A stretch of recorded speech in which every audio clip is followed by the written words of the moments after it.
اعوذ باللہ من الشیطان الرجیم بسم اللہ الرحمن الرحیم۔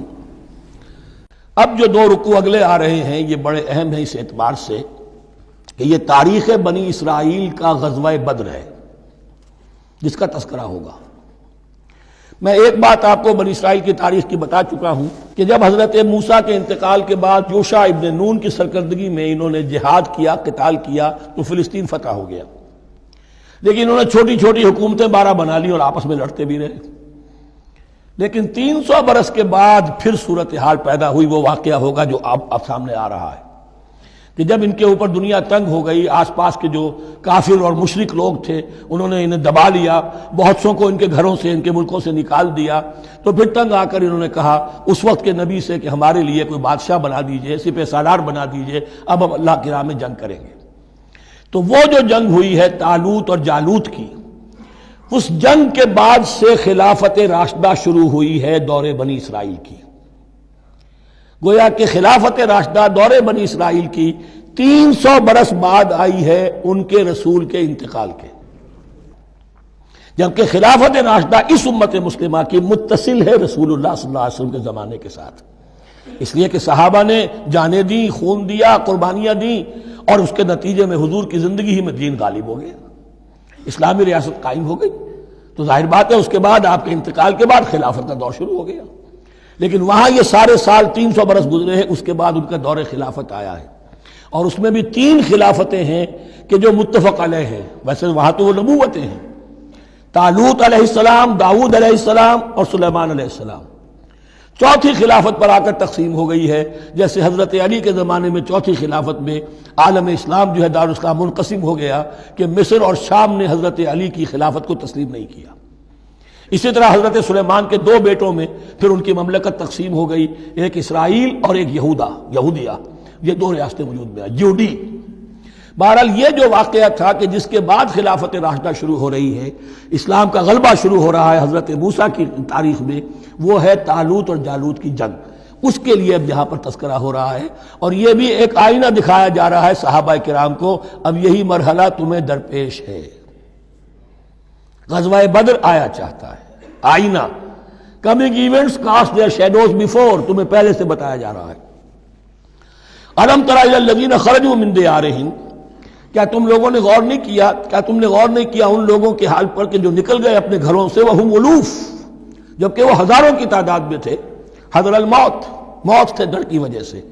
یعنی جب کفار اور مشرکین نے غلبہ کر لیا ان پر اور بہت سے ملکوں سے یہ بھاگے اپنے ملک چھوڑ کر، فقال لهم اللہ موتوا، تو اللہ نے ان سے کہا کہ مر جاؤ، ثم احیاہم، پھر انہیں زندہ کیا۔ یہاں یہ بھی ہو سکتا ہے مراد کہ فی الواقع یہ عمل ہوا ہو، اور یہ بھی مراد ہو سکتا ہے جیسے قوم مر جاتی ہے لیکن پھر اس کا نشأت ثانیہ ہو جاتی ہے، پھر اللہ نے ان کے اندر ایک جذبہ پیدا کر دیا۔ یعنی یہاں پر مرنا اور احیاء جو ہے وہ معنوی ہو، روحانی ہو، اخلاقی ہو، وہ بالفعل جسدی نہ ہو، لیکن اللہ کے اختیار سے باہر نہیں، اس کی قدرت میں ہے، سب کو مار کر بھی دوبارہ جلا سکتا ہے۔ ان اللہ لذو فضل علی الناس ولکن اکثر الناس لا یشکرون، اور یقیناً اللہ تعالیٰ تو اپنے بندوں پر بڑا فضل کرتا ہے، لیکن اکثر لوگ جو ہے شکر نہیں کرتے، ناقدری کرتے ہیں اللہ کے احسانات کی۔ لیکن اب وہ غزوہ بدر جو ہے ان کا، سابقہ امت مسلمہ کا، اس کا حال بیان کرنے سے پہلے مسلمانوں سے گفتگو ہو رہی، اس لیے کہ ہے تو ساری ان کے لیے، ان کی ہدایت کے لیے۔ تاریخ بیان کرنا قرآن کا مقصد نہیں ہے، تاریخ کی کتاب نہیں ہے یہ، تو جو پروسیس آف ریولوشن چل رہا تھا، جو جد و جہد تھی، جو تحریک تھی محمد رسول اللہ کی، جس مرحلے میں سے وہ تحریک گزر رہی ہے، اسی مرحلے کی مناسبت سے سابقہ تاریخ سے بھی واقعات لائے جا رہے ہیں، اور اسی کی مناسبت سے وہ جو بھی وقتی احکام ہیں وہ دیے جا رہے ہیں۔ وَقَاتِلُوا فِي سَبِيلِ اللَّهِ وَاعْلَمُوا أَنَّ اللَّهَ سَمِيعٌ عَلِيمٌ،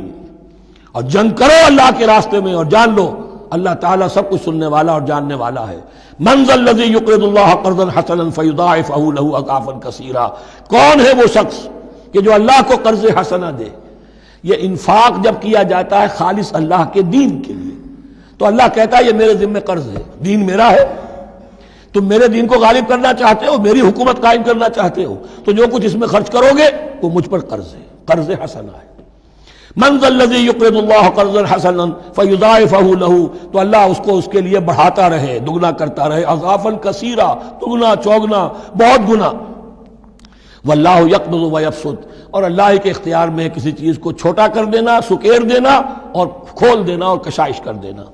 وَإِلَيْهِ تُرْجَعُونَ، اور اسی کی طرف تمہیں لوٹا دیا جائے گا۔ یہاں دیکھیے یہ دونوں چیزیں، جہاد بالنفس اس کی آخری شکل قتال، اور جہاد بالمال اس کے لیے پہلے لفظ آ رہا تھا انفاق، اب قرض حسنہ، اللہ کو قرض حسنہ۔ الم تر الی الملأ من بنی اسرائیل من بعد موسیٰ، کیا تم نے غور نہیں کیا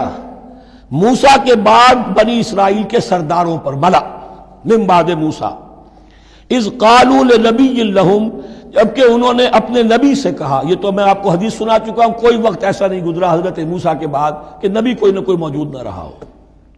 حضرت عیسیٰ تک۔ اس زمانے کے جو نبی تھے ان سے انہوں نے کہا لَهُمْ مُبَعَثْ لَنَا مَلِكًا نُقَاتِلْ فِي سَبِيلِ اللَّهِ، اب ہمارے لیے کوئی بادشاہ مقرر کر دیجئے تاکہ ہم اللہ کی راہ میں قتال کریں، جنگ کریں۔ یہاں بادشاہ سے مراد ہے جو سپہ سالار ہو۔ نبی ہے تو ظاہر بات ہے کہ نبی کا رتبہ تو بلند رہے گا،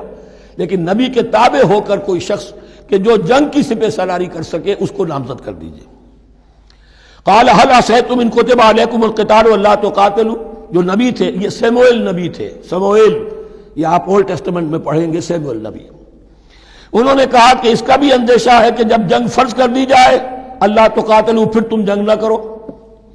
یعنی ابھی تو بڑے تمہارے دعوے ہیں، بہادری دکھا رہے ہو، بڑا جوش و خروش ہے، کہیں ایسا تو نہیں ہوگا کہ ادھر سے میں اللہ تعالیٰ سے اجازت بھی لوں جنگ کی اور تمہارے لیے کوئی سپہ سالار یا بادشاہ بھی بنا دوں اور پھر تم جنگ سے کرنی کترا جاؤ۔ قالوا وما لنا الا نقاتل فی سبیل اللہ، ان کا کیا کیسے ممکن ہے کہ ہم اللہ کی راہ میں قتال نہ کریں؟ وقد اخرجنا من دیارنا وابنائنا، جبکہ ہمیں نکال دیا گیا ہے ہمارے گھروں سے اور ملکوں سے اور اپنے بیٹوں سے، یعنی ان کی اولاد کو تو انہوں نے غلام بنا لیا، ان کی عورتوں کو باندیاں بنایا، اب یہ تو نکلے ہوئے ہیں اپنے ملکوں سے، خوف سے بھاگے ہوئے۔